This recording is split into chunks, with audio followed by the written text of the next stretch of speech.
অসমৰ এজন সাংসদে 15 দিন সময় ইছলামাবাদত থাকি অহাৰ তথ্য অসম চৰকাৰৰ ওচৰত আছে আৰু এই সংসদজনে পাকিস্তান দূতাবাসৰ লগত তেওঁৰ সম্পৰ্ক ৰাইজৰ সন্মুখত আছে 15 দিন ভাৰত চৰকাৰক নোকোৱাকৈ ইছলামাবাদত থাকি অহাৰো আমি প্ৰমাণ পাইছো আৰু বিভিন্ন প্ৰমাণ আমাৰ হাতত আছে গতিকে মই ভাবো যে তাতেই কিজানি নামাজ পঢ়িব শিকি আহিছে যি ধৰণে নামাজ পঢ়ে অসমৰ এজন সাংসদে 15 দিন সময়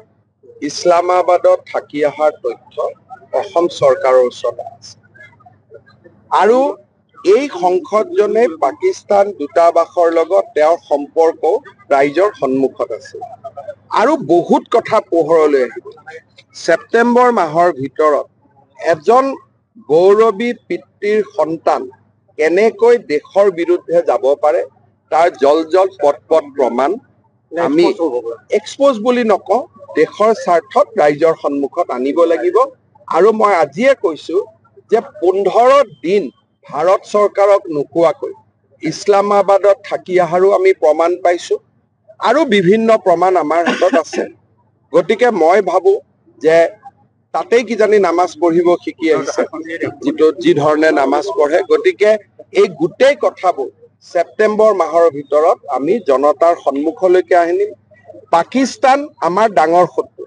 কিন্তু দেশৰ ভিতৰত থাকি পাকিস্তানৰ গুণগান কোৱাসকল তাতকৈ ডাঙৰ শত্ৰু এই কথাটো আমি মনত ৰাখিব লাগিব